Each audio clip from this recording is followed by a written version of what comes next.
ഇന്ന് ജൂൺ 26 ലോക ലഹരി വിരുദ്ധ ദിനം. നമ്മളുടെ നാട്ടിൽ വളരെ സജീവമായി കേരള ഗവൺമെൻറ്റിൻ്റെ കീഴിൽ തന്നെ ഓപ്പറേഷൻ തൂഫാൻ എന്ന് പേരിട്ടുകൊണ്ട് ലഹരിക്കെതിരെയുള്ള കർശനമായ നടപടികളുമായി കൊണ്ട് മുന്നോട്ട് പോയിക്കൊണ്ടിരിക്കുന്ന ഒരു സമയമാണ്.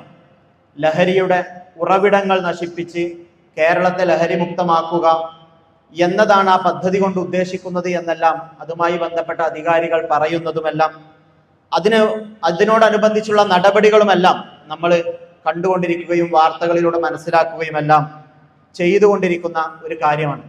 നമുക്കറിയാം, മദ്യം എന്നത് ഇസ്ലാം വളരെ ഗൗരവമായും എതിർക്കുന്ന, ഹറാമാണ് എന്ന് ഖുർആൻ തന്നെയും പ്രഖ്യാപിക്കുന്ന ഒരു തിന്മയാണ്.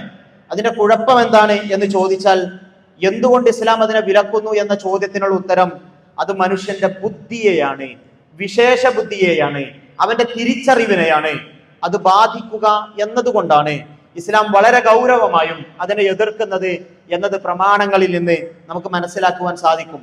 ലഹരി ആദ്യം ബാധിക്കുക നമ്മളുടെ തലച്ചോറിന്റെ മുൻഭാഗത്തുള്ള പ്രീ ഫ്രണ്ടൽ കോർട്ടക്സ് എന്ന് പറഞ്ഞ സംവിധാനത്തെയാണ്. അള്ളാഹു നമ്മളുടെ തലച്ചോറിൽ സംവിധാനിച്ച സംവിധാനത്തെ, ആ സംവിധാനത്തിന്റെ പ്രത്യേകത അതാണ് നമ്മളെ തിരിച്ചറിവുള്ളവരാക്കി മാറ്റുന്നത്.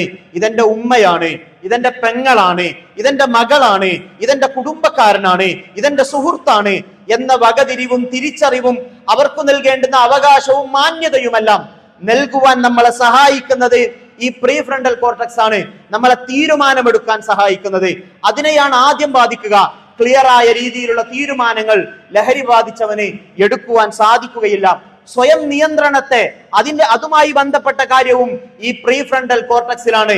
നമ്മളുടെ നിയന്ത്രണം നഷ്ടപ്പെടാൻ ലഹരി കാരണമാകുന്ന കാര്യമാണ്. ശരി തെറ്റി, ഇതാണ് തെറ്റി, ഇതാണ് ശരി എന്നൊക്കെ തിരിച്ചറിയുവാൻ നമ്മളെ സഹായിക്കുന്നത് ഈ പ്രീ ഫ്രണ്ടൽ കോർട്ടക്സിലെ അള്ളാഹു സംവിധാനിച്ച സംവിധാനങ്ങളാണ്. അതാണ് അവിടെ നിശ്ചലമായി പോകുന്നത്. അപകടകരമായ രീതിയിലുള്ള തീരുമാനങ്ങൾ എടുക്കുവാനുള്ള സാധ്യത ലഹരി ഉപയോഗിക്കുന്നവർക്ക് കൂടും എന്നത് അതിനെപ്പറ്റിയുള്ള പഠനങ്ങളും ഗവേഷണങ്ങളും എല്ലാം തെളിയിക്കുന്ന ഒരു യാഥാർത്ഥ്യം തന്നെയാണ്. നമുക്കെല്ലാം അറിയുന്ന ഒരുപാട് കൊലപാതകങ്ങളുണ്ട്. ക്രൂരമായ, അതിക്രൂരമായ നരാധമ കൃത്യങ്ങൾ നിറഞ്ഞാടിയ കേരളത്തിന്റെ ഇന്നലകൾ നമ്മളുടെ മനസ്സുകളിൽ മായാതെ കിടപ്പുണ്ടല്ലോ. സ്വന്തം ഉമ്മയെ വെട്ടിക്കൊന്ന ഒരു മകൻ, അവൻ ആ കൊലപാതകത്തിന് ശേഷം ആർത്തുതുള്ളി പറയുന്നത്, ലഹരിയിൽ ലക്കുകെട്ട് അവൻ വീണ്ടും വീണ്ടും പ്രഖ്യാപിക്കുന്നത്, എന്റെ ഉമ്മ എന്നെ പ്രസവിച്ചതിനുള്ള പ്രതികാരമാണ് ഈ കൊലപാതകം എന്ന് പറയുമ്പോ മാതാവിന്റെ മടിത്തട്ട് വിറക്കുമാറുള്ള മക്കളുടെ പ്രഖ്യാപനങ്ങൾ ലഹരി ബാധിച്ചുകൊണ്ട് പ്രഖ്യാപിക്കുന്നത് നമ്മൾ കണ്ടതാണ്.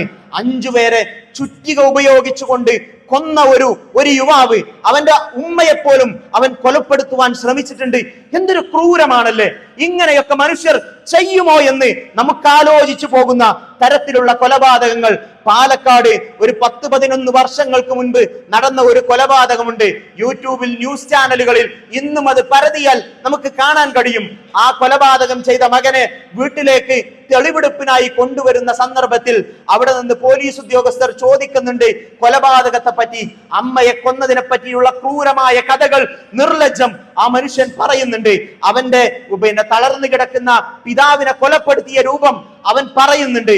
എന്നിട്ട് അവനോട് പോലീസുകാർ ചോദിക്കുന്നുണ്ട്, നിന്റെ പിതാവ് മരിച്ചുവെന്ന് നിനക്കങ്ങനെ മനസ്സിലായി എന്ന് ചോദിക്കുമ്പോ ആ മനുഷ്യൻ പറയാണ്, ഞാൻ എന്റെ പിതാവിന്റെ നെഞ്ചത്തിങ്ങനെ ചെവി വെച്ച് നോക്കി, ഹൃദയത്തിന്റെ താളമെടുപ്പുകളുണ്ടോ എന്ന് കേൾക്കുവാൻ വേണ്ടി എന്ന് പറയുന്ന ക്രൂരമായ, നിഷ്ഠൂരമായ, സമാനതകളില്ലാത്ത കൊലപാതകങ്ങൾ നമ്മളുടെ സുരക്ഷയാകുമെന്ന്, നമ്മളുടെ കൈപിടിക്കുമെന്ന്, നമ്മളുടെ വേവലാതികളിൽ, നമ്മളുടെ ദുർബലതകളിൽ നമുക്ക് താങ്ങായി നിൽക്കുമെന്ന് പ്രതീക്ഷിക്കുന്ന മക്കൾ അവർ ലഹരിയുടെ അടിമകളായി മാറിയാൽ ഉണ്ടാകുന്ന ക്രൂരമായ കൃത്യങ്ങളാണ് ഈ സംഭവങ്ങളിൽ നിന്നെല്ലാം നമുക്ക് കാണുവാൻ കഴിയുന്നത്.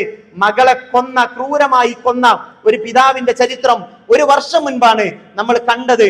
പിന്നീട് 6 മാസങ്ങൾക്ക് ശേഷം അയാൾ ജയിലിൽ നിന്ന് ഒരല്പസമയത്തേക്ക് ജാമ്യത്തിൽ ഇറങ്ങിയ സമയത്തോ മറ്റോ അയാൾ തൂങ്ങി മരിച്ചതും നമ്മൾ വാർത്തകളിൽ കണ്ടതാണ്. എന്തായിരിക്കും അയാൾ തൂങ്ങി മരിക്കുവാനുള്ള കാരണം?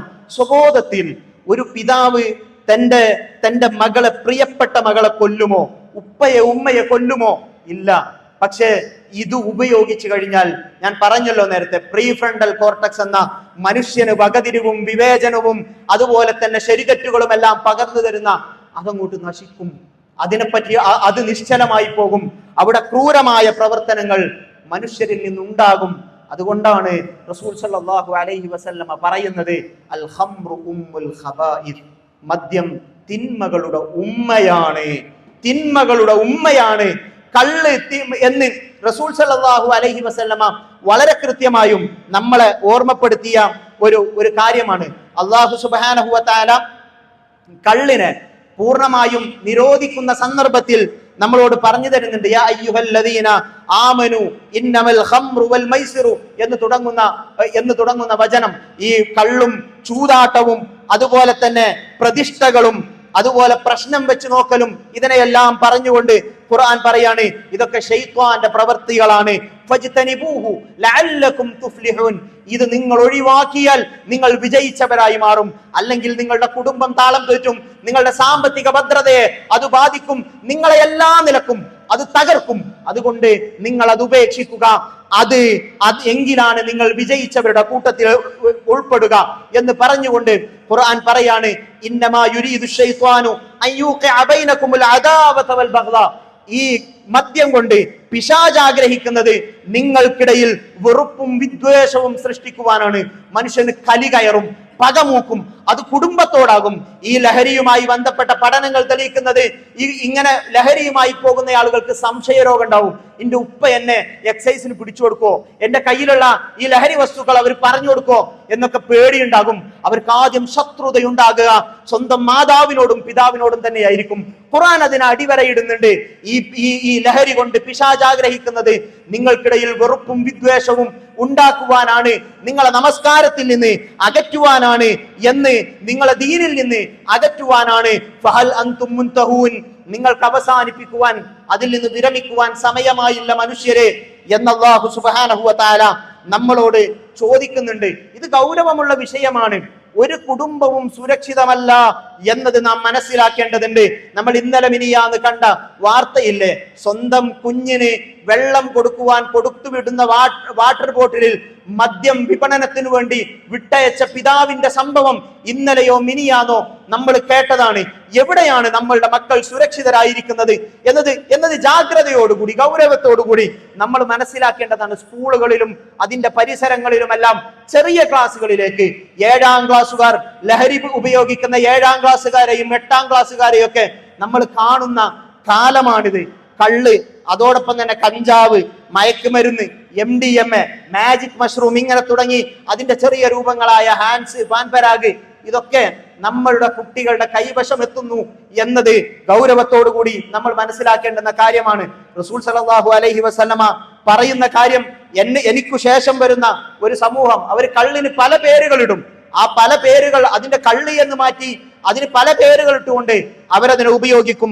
യുസമ്മൂനഹ ബിഗൈരി ഇസ്മിഹ, അതിൻ്റെതല്ലാത്ത പേര് നൽകിക്കൊണ്ട് അവർ ഉപയോഗിക്കും എന്ന് റസൂൽ സല്ലല്ലാഹു അലൈഹി വസല്ലം പറയാണ്. നമ്മൾ ഇവിടെ ചർച്ച ചെയ്യുന്നത് ഖംറിനെ കുറിച്ചാണ്, കള്ളിനെ കുറിച്ചാണ്. എന്താണ് ഖംറ് എന്നതിന് റസൂൽ സല്ലല്ലാഹു അലൈഹി വസല്ലം നൽകുന്ന ഉത്തരം വളരെ ക്ലിയർ ആണ്. കുല്ലു മുസ്കിരിൻ ഖംർ, എല്ലാ ലഹരി ഉണ്ടാക്കുന്നതും ഖംറാണ്. ഖമറ എന്ന് പറഞ്ഞാല്, ഹിമാർ എന്ന് പറഞ്ഞാല് നമ്മൾ തലമറക്കുന്ന തട്ടത്തിനാണ് ഹിമാർ എന്ന് പറയാം. എന്തുകൊണ്ടാണ് ഈ കള്ളിന് ഖംറി എന്ന് പറയുന്നത്? അത് നമ്മളുടെ തലയെയല്ല മറക്കുക, മറിച്ച് നമ്മളെ ബുദ്ധിയെ മറക്കുന്നതായതുകൊണ്ടാണ് അതിന് ഖംർ എന്ന് പറയുന്നത്. എല്ലാ ബുദ്ധിയെ മറക്കുന്നതും അത് ഖംറാണ്. അത് മദ്യമായാലും മയക്കുമരുന്നുകളായാലും വേറെന്തു പേരിട്ടാലും അത് നമ്മളുടെ ബോധത്തെയും മറ്റുമെല്ലാം നശിപ്പിക്കുന്നതാണോ അത് ഖംറാണ് എന്നത് നമ്മൾ മനസ്സിലാക്കേണ്ടുന്ന ഒരു കാര്യമാണ്. പലപ്പോഴും ഇവിടെ വിമർശിക്കപ്പെടേണ്ടുന്ന മറ്റൊരു കാര്യം കൂടിയുണ്ട്. രക്ഷിതാക്കളുടെ സിഗരറ്റ് ഉപയോഗം. അവർ ലഹരിക്കെതിരാണ്, അവർ മദ്യത്തിനെതിരാണ്, അവർ മദ്യമുക്ത കേരളത്തെ ആഗ്രഹിക്കുന്നവരാണ്. പക്ഷെ എപ്പോഴും തന്റെ മക്കളുടെ മുന്നിൽ കയ്യിൽ സിഗരറ്റ് വെച്ച് വലിച്ചുകൊണ്ടിരിക്കുന്നവരാണ്. ഒരു കുട്ടികൾക്ക് പകരുന്ന ഒരു സന്ദേശമുണ്ടത്. ഇതിന്റെ തുടക്കം ഇവിടെ നിന്നാണ് തുടങ്ങുക. എല്ലാ മദ്യപാനികളുടെയും തുടക്കം സിഗരറ്റിൽ നിന്നും മറ്റിൽ നിന്നുമാണ്. അത് ഹറാമാണ്. അത് ലഹരിയല്ലെങ്കിലും അത് ഹറാമാണ്. പല വിധത്തിൽ അത് ശരീരത്തെ നശിപ്പിക്കുമെന്നതിനാൽ സ്വയം ഒരു സ്ലോ പതുക്കെയുള്ള ഒരു ആത്മഹത്യയിലേക്ക് അത് കൊണ്ടെത്തിക്കുമെന്നതിനാൽ, ശരീരത്തിന് ഉപദ്രവം ഉണ്ടാകുമെന്നതിനാൽ, പണത്തെ വെറുതെ നശിപ്പിച്ചു കളയലാണ് എന്നതിനാലൊക്കെ അത് ഹറാമാണ് എന്നത് നമ്മൾ മനസ്സിലാക്കേണ്ടതാണ്. അങ്ങനെയുള്ള കുടുംബങ്ങളിൽ സാധ്യത കൂടുതലാണ് എന്ന് നമ്മൾ മനസ്സിലാക്കേണ്ടതാണ്. നമ്മളും ഇങ്ങനെയുള്ള ദുശ്ശീലങ്ങളിൽ നിന്ന് വിട്ടുനിൽക്കേണ്ടതാണ്. അതുപോലെ തന്നെ പലപ്പോഴും ഈ മദ്യം വിളമ്പുന്ന സദസ്സുകളിലേക്കൊക്കെ, സൽക്കാരങ്ങളിലേക്കൊക്കെ കുടുംബത്തെയും കൊണ്ടുപോകുന്ന ആളുകൾ ഉണ്ടാവും. അവിടെ കുടുംബവും അവരൊന്നും കുടിക്കൂല എന്നൊക്കെ അഭിമാനത്തോടു കൂടി പറയും. പാടില്ല. റസൂൽ സല്ലല്ലാഹു അലൈഹി വസല്ലമ വിലക്കിയതാണ്. ഓരോ കാരണങ്ങളാണ്. ഇതിനൊക്കെ നിസ്സാരവൽക്കരിച്ച് നമ്മളുടെ മക്കൾ തുടങ്ങാൻ കാരണമാകുന്ന കാര്യമാണ്. റസൂൽ സല്ലല്ലാഹു അലൈഹി വസല്ലമ ഗൗരവത്തോടു കൂടി പറഞ്ഞതാണ്. അന്ത്യദിനത്തിലും അള്ളാഹുവിലും വിശ്വസിക്കുന്നവർ മദ്യം വിളമ്പുന്ന സദസ്സുകളിലേക്ക് കടന്നു ചെല്ലരുത് എന്ന് വളരെ ഗൗരവത്തോടു കൂടി റസൂൽ സല്ലല്ലാഹു അലൈഹി വസല്ലമ ഓർമ്മപ്പെടുത്തിയ കാര്യമാണ് എന്നത് ഗൗരവത്തോടു കൂടി നമ്മൾ മനസ്സിലാക്കേണ്ടതുണ്ട്. എല്ലാ ശൃംഖലയെയും, ലഹരിയുടെ എല്ലാ ശൃംഖലയെയും റസൂൽ സല്ലല്ലാഹു അലൈഹി വസല്ലമ നിശിതമായി വിമർശിക്കുന്നത് നമുക്ക് കാണാൻ കഴിയും. റസൂൽ സല്ലല്ലാഹു അലൈഹി വസല്ലമ പ്രഖ്യാപിക്കുകയാണ്, ലഅനല്ലാഹുൽ ഖംറ, അല്ലാഹു ഖംറിനെ ശപിച്ചിരിക്കുന്നു. ശാരിബഹ, അത് കുടിക്കുന്നവനെ, വസാഖിയഹ, അത് കുടിക്കുന്നവനെ മാത്രമല്ല കുടിക്കുന്നില്ലെങ്കിലും കുടിക്കുന്നവൻ ഒഴിച്ചു കൊടുക്കുന്നവനെ, വബായിഅഹ, അതിനെ കുടിക്കുന്നില്ലെങ്കിലും അതിനെ വിൽക്കുന്നവനെ, വമുബ്താഅഹ, അതുപോലെ തന്നെ അതിനെ വാങ്ങുന്നവനെ, വആസിറഹ, അതിനെ വാറ്റുന്നവനെ, അതുപോലെ തന്നെ മുഅ്തസിറഹ, അതിനെ വാറ്റിക്കുന്നവനെ, മറ്റൊരാളെ ഏർപ്പാട് ചെയ്തുകൊണ്ട് വാറ്റിച്ചെടുക്കുന്നവനെ, വഹാമിലഹ, അതിനെ വഹിച്ചുകൊണ്ട് പോകുന്നവനെ, അതിനെ കടകളിലേക്ക് അതിനെ എത്തിക്കുന്നവനെ, വൽ മഹ്മൂലത ഇലൈഹി, ഇങ്ങനെ ആരാണോ അതിന് വഹിക്കപ്പെടാൻ അതിനുവേണ്ടി ആളുകളെ ഉത്തരവാദിത്തപ്പെടുത്തുന്നവർ, ഇങ്ങനെ റസൂൽ സല്ലല്ലാഹു അലൈഹി വസല്ലമ അതിന്റെ എല്ലാ ഭാഗങ്ങളെയും പറഞ്ഞുകൊണ്ട് പറയാണ്, അവരെയൊക്കെ അല്ലാഹു ശപിച്ചിട്ടുണ്ട് എന്നത് ഗൗരവത്തോടു കൂടി നമ്മൾ മനസ്സിലാക്കേണ്ടുന്ന കാര്യമാണ്. പലപ്പോഴും ലഹരി വസ്തുക്കളെ അതിന്റെ ഗൗരവം മനസ്സിലാക്കാതെ വിൽക്കുന്ന കച്ചവടക്കാരുണ്ട്. അത് ചെറിയ തോതിലുള്ള കാര്യങ്ങളായാലും അതിൽ നിന്ന് നമ്മൾ വിട്ടുനിൽക്കണം എന്നത് തന്നെയാണ് റസൂൽ സല്ലല്ലാഹു അലൈഹി വസല്ലമയുടെ ഈ കൽപ്പനയിൽ നിന്ന് നമുക്ക് മനസ്സിലാക്കുവാൻ കഴിയുന്ന കാര്യം. 40 ദിവസത്തെ നമസ്കാരം നഷ്ടപ്പെടുത്തുന്ന കാര്യമാണ്. ഒരാള് ഒരു തവണ കള്ളു കുടിച്ചു കഴിഞ്ഞാൽ, മൻ ശരിബഹ ലം യഖ്ബലില്ലാഹു മിൻഹു സ്വലാതൻ 40 യൗമ. പ്രിയപ്പെട്ട വിശ്വാസി, നമ്മൾ മനസ്സിലാക്കണം, കുറച്ചല്ലേ, ഒരു തവണയല്ലേ, കൂട്ടുകാരോടൊപ്പമല്ലേ, രുചി അറിയാനല്ലേ എന്നൊക്കെ പറഞ്ഞുകൊണ്ട് നുണയുന്ന ആളുകൾ, അവരോട് റസൂൽ സല്ലല്ലാഹു അലൈഹി വസല്ലം പറയാണ്, ആരെങ്കിലും ഒരു തവണ അത് കുടിച്ചു കഴിഞ്ഞാൽ അവന്റെ 40 ദിവസത്തെ നമസ്കാരം അതുകൊണ്ട് നഷ്ടപ്പെടും എന്ന്, അള്ളാഹു സ്വീകരിക്കുകയില്ല എന്ന് റസൂൽ സല്ലല്ലാഹു അലൈഹി വസല്ലമ നമ്മളോട് പറയാണ്. അതുപോലെ തന്നെ നരകത്തിൽ ഇങ്ങനെ ലഹരി ഉപയോഗിക്കുന്ന ആളുകൾക്കുള്ള ശിക്ഷ റസൂൽ സല്ലല്ലാഹു അലൈഹി വസല്ലമ പറഞ്ഞു തരാണ്. ആരെങ്കിലും കള്ള് കുടിക്കുകയാണെങ്കിൽ അവനെ തീനത്തുൽ ഖബാലിൽ നിന്ന് കുടിപ്പിക്കപ്പെടും എന്ന് റസൂൽ സല്ലല്ലാഹു അലൈഹി വസല്ലം പറഞ്ഞപ്പോ സഹാബത്ത് ചോദിച്ചു, എന്താണ് റസൂലേ ഈ തീനത്തുൽ ഖബാൽ എന്ന് പറഞ്ഞാൽ? റസൂൽ സല്ലല്ലാഹു അലൈഹി വസല്ലം ഉത്തരം നൽകി, ഉസാറത്തു അഹ്ലിൻ നാർ, നരകാവകാശികളുടെ ശരീരത്തിൽ നിന്ന് ഒലിച്ചിറങ്ങുന്ന സ്രവം, നീരും ചലവുമാണ് അവർ നരകത്തിൽ കുടിപ്പിക്കപ്പെടുക എന്ന് റസൂൽ സല്ലല്ലാഹു അലൈഹി വസല്ലമ ഇമാം മുസ്ലിം റിപ്പോർട്ട് ചെയ്യുന്ന ഹദീസിലൂടെ നമ്മളെ ഓർമ്മപ്പെടുത്തുകയാണ്. അതുപോലെ തന്നെ സമൂഹത്തിനുണ്ടാകേണ്ടുന്ന ഒരു ഓർമ്മ എന്ന് പറയുന്നത്, പലപ്പോഴും ഈ തിന്മയുടെ വഴിയിൽ പോകുന്ന ആളുകളെ അകറ്റി നിർത്തി അവരെ നമ്മളിൽ നിന്ന് അകറ്റി നിർത്തുന്ന ആളുകൾ പലപ്പോഴും ഉണ്ടാകാറുണ്ട്. റസൂൽ സല്ലല്ലാഹു അലൈഹി വസല്ലമ വളരെ ഗൗരവത്തോടു കൂടി നമ്മളോട് എങ്ങനെയാണ് ആളുകളെ തിന്മകളിൽ നിന്ന് അകറ്റി കൊണ്ടുവരേണ്ടത് എന്നതിനെ പറ്റി പറഞ്ഞു തരുന്നുണ്ട്.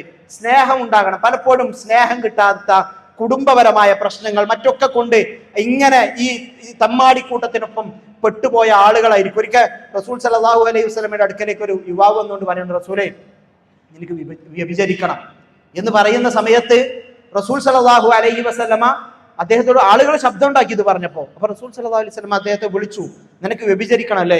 നിന്റെ ഉമ്മ മറ്റൊരാളാൽ വ്യഭിചരിക്കപ്പെടുന്നത്, നിന്റെ പെങ്ങൾ, നിന്റെ മകൾ, ഇങ്ങനെ റസൂൽ സല്ലല്ലാഹു അലൈഹി വസല്ലം എടുത്തു പറഞ്ഞപ്പോ അയാൾക്ക് അസ്വസ്ഥമായി. അയാൾ പറഞ്ഞു, എനിക്കിത് ചിന്തിക്കാൻ പോലും കഴിയൂല റസൂലേ എന്ന് പറഞ്ഞപ്പോ റസൂൽ സല്ലല്ലാഹു അലൈഹി വസല്ലം പറഞ്ഞു, അതുപോലെ നീ വ്യഭിചരിക്കണമെന്ന് ആഗ്രഹിക്കുന്ന സ്ത്രീയും ഒരാളുടെ ഉമ്മയാണ്, പെങ്ങളാണ്, മകളാണ്, അതുകൊണ്ട് പാടില്ല എന്ന് പറഞ്ഞു കൊടുത്തപ്പോ അദ്ദേഹത്തിന് കാര്യം മനസ്സിലായി. നമ്മൾ അകറ്റിയും വെറുത്തുമല്ല, സ്നേഹത്തോടു കൂടി ഉപദേശിക്കണം. ഇസ്ലാം പറയൽ അൻ-നസീഹ എന്നാണ്. നസീഹത്ത് ഉണ്ടാവണം. നസീഹത്ത് എന്ന് പറഞ്ഞാൽ എന്താ പറയുക? അദ്ദീനു അൻ-നസീഹ, മതം ഗുണകാംക്ഷയാണ് എന്നാണ് റസൂൽ സല്ലല്ലാഹു അലൈഹി വസല്ലം പറഞ്ഞത്.